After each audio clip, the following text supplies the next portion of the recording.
पंकज मलिक जी, श्री दीपेंद्र हुड्डा जी, आचार्य प्रमोद कृष्णन जी, श्री विवेक बंसल जी, श्री इमरान मसूद जी, श्री गजराज सिंह जी, श्रीमती सुप्रिया श्रीनेट जी, विजेंद्र सिंह जी, संजय कपूर जी, सईद जमा जी, चौधरी रविंदर मलिक जी,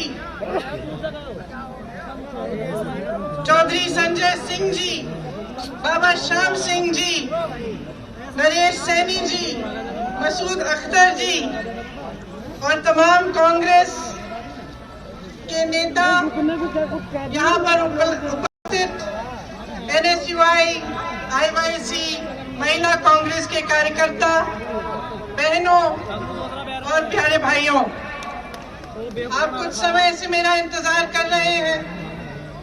मलिक जी ने कहा कि यहाँ आकर आप पर मैंने एहसान किया है। मैं कहना चाहती हूँ कि यहाँ आना मेरा कर्तव्य है, मेरा धर्म है और मैं किसी पर एहसान नहीं कर रही हूँ। बहुत बार कहती हूँ, हर नेता को यह एहसास होना चाहिए कि सबसे बड़ा एहसान उस पर जनता करती है। मुझे यह एहसास अच्छी तरह से है। आप यहाँ उपस्थित हैं, मेरी बातों को सुनने आए हैं, इसलिए आपका बहुत बहुत धन्यवाद। देखिए, देश की जो स्थिति है वो शायद मेरे से अच्छी तरह आप सब जानते हैं। एक ऐसा समय आया है कि 90 दिनों से लाखों किसान इस देश की राजनीति में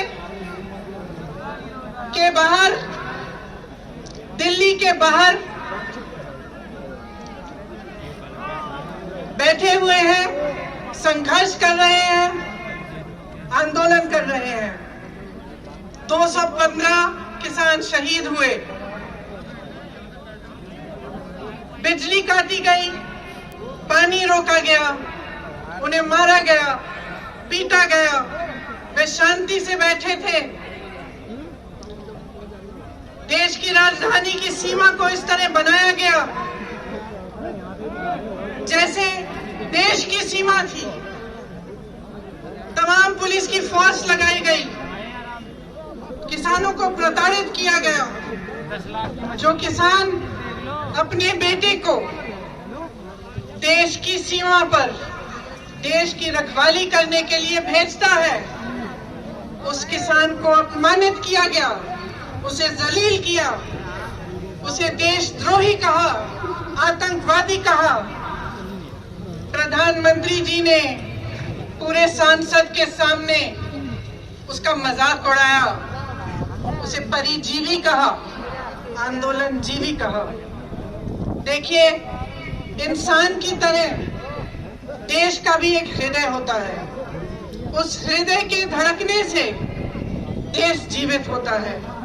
मेरा मानना है कि हमारे देश का हृदय, उसका दिल किसान है, जो जमीन से जुड़ा है, जमीन को सींचता है, उसे उपजाऊ बनाता है, इस देश का अन्नदाता है, इस देश को जीवित करता है। लेकिन आज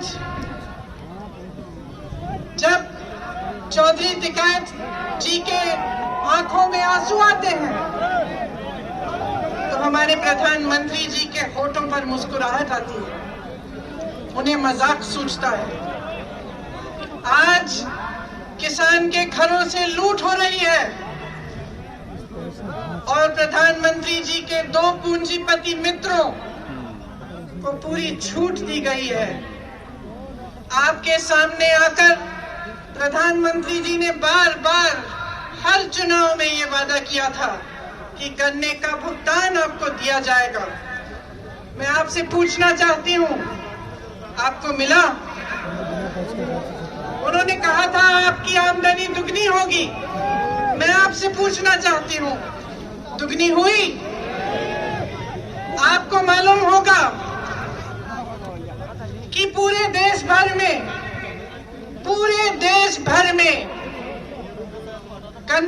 भुगतान 15,000 करोड़ रुपए है।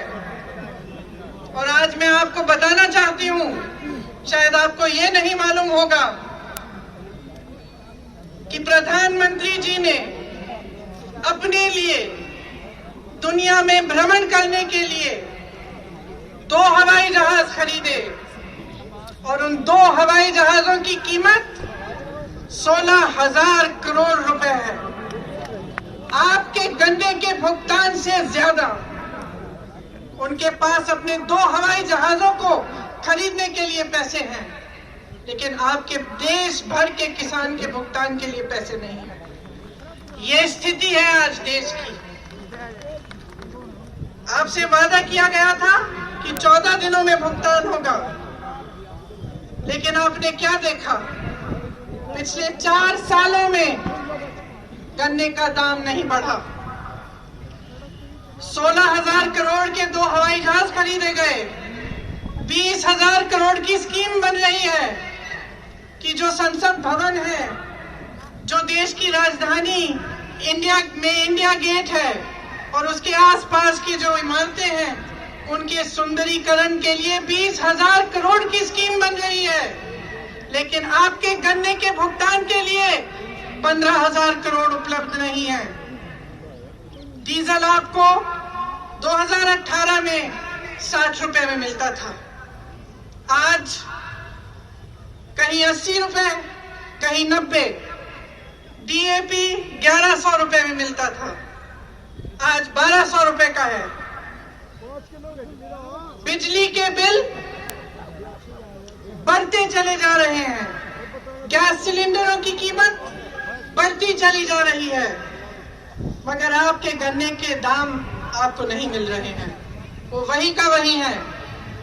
मैं कुछ दिनों पहले बिजनौर गई, कुछ किसानों ने मुझे पर्चियां दिखाई। शायद उसी दिन जो नया दाम है वो जारी किया गया था, उससे पहले की पर्चियां दिखाई, उस पे 000 लिखा था। आपको मालूम होगा कि भाजपा सरकार ने पिछले साल डीजल पे जो टैक्स लगाई, उससे 3.5 लाख करोड़ रुपए कमाए। मैं पूछना चाहती हूं, कहां गए वो रुपए?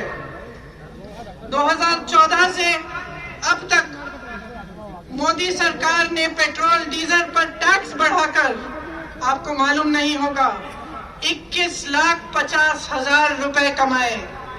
मैं पूछना चाहती हूं, कहां गया वो पैसा जिसका हक है, जो दिन रात इस देश के लिए काम करता है, जो अपने पसीने से, अपने खून से इस देश को सींचता है? उसको क्यों नहीं मिला है ये पैसा? नौजवान को क्यों नहीं मिला? रोजगार क्यों नहीं दिया? और जब वही किसान प्रताड़ित होकर अपनी समस्या लेकर आपके पास आया, तो आपने उसकी बात क्यों नहीं सुनी? दिल्ली का बॉर्डर नरेंद्र मोदी जी के घर से कितना दूर है? 5-6 किलोमीटर दूर होगा। और वही प्रधानमंत्री जो अमेरिका जा सकते थे, पाकिस्तान जा सकते थे, चीन जा सकते थे, जिन्होंने पूरी दुनिया में भ्रमण किया, वो उन लाखों किसानों के पास नहीं जा पाए, उनके आंसू पहुंच नहीं पाए, उनकी बात नहीं सुन पाए। क्यों? क्योंकि उनकी राजनीति सिर्फ अपने लिए है, अपने लिए और अपने खरबपति पूंजीपति मित्रों के लिए है। इसी समय जब पूरा देश तड़प रहा है, किसान तड़प रहा है, भुगतान नहीं हो रहा है, इसी साल में अगर आप देखेंगे कि इन 1-2 खरबपति मित्रों ने कितना पैसा कमाया, तो आप चौंक जाएंगे। हजारों करोड़ कमाया है, और आप सड़क पे बैठे हुए अपने हक के लिए संघर्ष कर रहे हैं, आंदोलन कर रहे हैं, और कोई सुनने को तैयार नहीं है।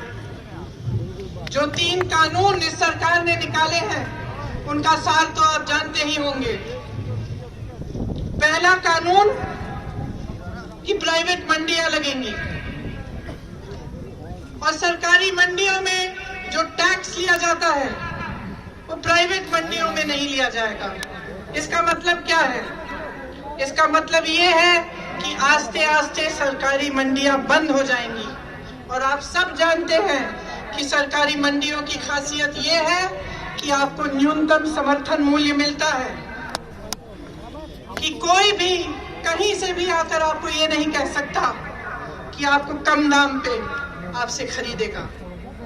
प्राइवेट मंडियों के खुलने से और उनको मजबूत बनाने से क्या होगा? बड़े बड़े खरबपतियों की मनमानी होगी। जो दाम चाहते हैं वही देंगे, जब खरीदना चाहते हैं तभी खरीदेंगे, जब बेचना चाहते हैं तभी बेचेंगे। दूसरे कानून में लिखा है कि कॉन्ट्रैक्ट फार्मिंग होगी। कॉन्ट्रैक्ट फार्मिंग का क्या मतलब है? इसका मतलब है कि आपके गांव में, आपके जिले में आकर बड़े बड़े खरबपति आपके साथ एक सौदा कर सकते हैं कि देखिए आप 10 लोग हैं, आप हमारे लिए गन्ना उगाइए, जब गन्ना उग जाएगा हम आपको इसके लिए 500 रुपए देंगे। लेकिन जब आप उसको उगाएंगे तो अगर उस खरबपति का मन हो तो वो आपसे कह सकता है कि ना मैं आपको 500 रुपए दूंगा और ना मैं आपका गन्ना चाहता हूं। उसको कहने की अनुमति है, वो कुछ भी कर सकता है। क्यों? क्योंकि इस कानून के तहत आपकी कोई सुनवाई नहीं है। अगर आप अदालत में जाना चाहेंगे, उसकी शिकायत करना चाहेंगे, तो आप सिर्फ एसडीएम के पास जा सकते हैं और उनके ऊपर जो एक अधिकारी है उनके पास जा सकते हैं, लेकिन आप अदालत नहीं जा सकते। आप अपने हक के लिए लड़ नहीं सकते, ये लिखा है उस कानून में। तो आप सोच सकते हैं कि एक तरफ आप और आपकी छोटी सी खेती और दूसरी तरफ प्रधानमंत्री के बड़े बड़े खरबपति मित्र। आप बताइए किसकी सुनवाई होगी? ये जो नए कानून बनाए गए हैं, इन कानूनों के तहत न्यूनतम समर्थन मूल्य खत्म होगा, सरकारी मंडियां खत्म होगी, आपके हक खत्म होंगे। और जिस तरह से इन्होंने इस पूरे देश को अपने 2-3 मित्रों को बेचा है, उस तरह आपको, आपकी जमीन को, आपकी कमाई को, ये अपने मित्रों को, अपने खरबपति मित्रों को बेचना चाह रहे हैं। तो ध्यान रखिए और आप जागरूक हैं। मैं जानती हूं आप कितना संघर्ष कर रहे हैं। जैसे पंकज जी ने कहा, सिर्फ पूरा देश नहीं, पूरी दुनिया देख रही है। लो मत यार। और कभी कभी लगता है कि हमारे प्रधानमंत्री जी, ऐसा लगता है कि हमारे प्रधानमंत्री जी भी एक तरह से उन्हीं अहंकारी राजाओं की तरह बन गए हैं। उनको ये भी समझ नहीं आ रहा है कि जो जवान इस देश की सीमा को सुरक्षित रखता है, वह जवान किसान का बेटा है। उस जवान का आदर करना चाहिए, किसान का आदर करना चाहिए। और जब महीनों से संघर्ष चला आ रहा है, वही देशवासी जिसने प्रधानमंत्री को सत्ता दी, जिसने उन्हें प्रधानमंत्री बनाया, उन्हें समझ में नहीं आ रहा है कि उनकी सुनवाई होनी चाहिए, कि आपसे बातचीत होनी चाहिए। वो कहते हैं कि ये कानून आपके लिए बना है, किसानों के लिए बना है। तो क्या वो बता सकते हैं कि किस कानून, किस किसान ने बनाया, किस किसान से बात की? और अगर पूरे देश भर का किसान कह रहा है कि भाई प्रधानमंत्री जी, हमें ये आपका कानून नहीं चाहिए, वापस ले लीजिए इसको। तो वो वापस क्यों नहीं ले रहे हैं? इस कानून को रद्द क्यों नहीं कर रहे हैं? आज मैं इस धरती पे खड़ी हूँ, ये एक पवित्र धरती है। यहाँ से तमाम संघर्ष हुए हैं, शहीद हुए हैं, स्वतंत्रता संग्राम के लिए आपने संघर्ष किया। मेरे से पहले शायद मलिक जी ने कहा कि 1987 में आपने संघर्ष किया था तो एक सरकार आपके सामने झुकी थी, वो मेरे पिताजी राजीव गांधी की सरकार थी।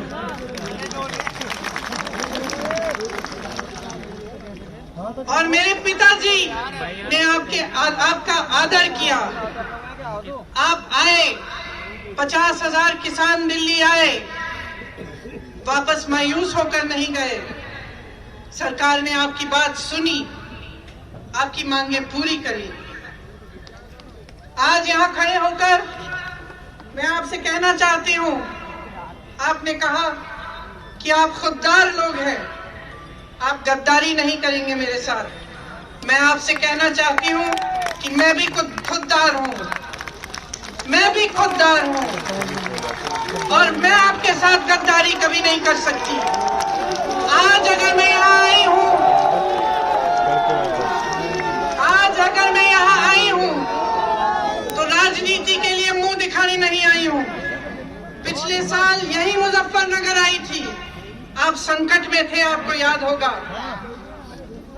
आपके बेटे उस समय भी शहीद हुए थे, आज भी शहीद हो रहे हैं। मैं उस समय भी यहाँ आई थी, मैं आज भी आई हूँ और मैं बार बार आती रहूंगी। जब आप संकट में होंगे मैं आपके साथ खड़ी रहूंगी, जब आपको दुख लगेगा कांग्रेस पार्टी आपके साथ खड़ी रहेगी, जब आप संघर्ष करेंगे हम आपका संघर्ष उठाएंगे, हम आपके साथ संघर्ष करेंगे। मैं आपसे कह आई हूँ कि आप पीछे मत हटिए, ये सरकार मजबूर होगी, ये सरकार मजबूत नहीं है, दुर्बल है, क्योंकि अपनी ही जनता अपने ही देश की आवाज नहीं सुन पा रही है। ये सरकार पीछे हटेगी, इनको पीछे हटना पड़ेगा। जय जवान, जय किसान, जय जवान, जय किसान, जय हिंद, जय हिंद, जय हिंद। मेरा अनुरोध है जुनेद भाई और हरिंदर मलिक जी को हल देकर के स्वागत करेंगे। उसके बाद सैंडी, गगन और सभी साथी हल दे और गदा देकर के सम्मानित करने का काम करेंगे।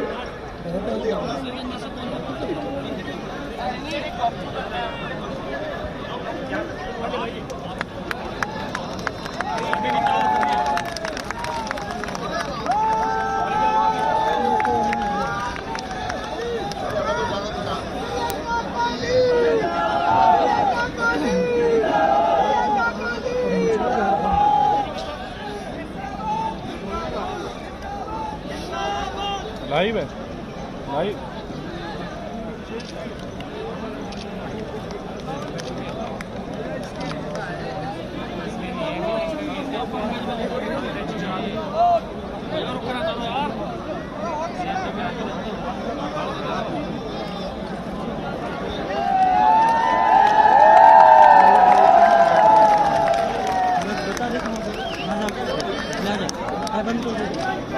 सब लोगों से अनुरोध है, आदरणीय प्रियंका जी यही है, आप लोग यहां से हटे, जरा मंच की व्यवस्था खराब ना करें। मेरा अनुरोध है सब लोगों से सम्मान। जय जवान, नारा लगाओ, एहसास कराओ कि भाड़े के नहीं हो, मनसर दिल से आए हो। जय जवान, प्रियंका गांधी, कांग्रेस पार्टी, राहुल गांधी।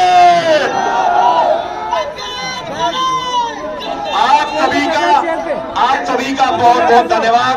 हमारे बीच में दीपेंद्र हुड्डा जी आए हैं, मैं उनका भी धन्यवाद करता हूं।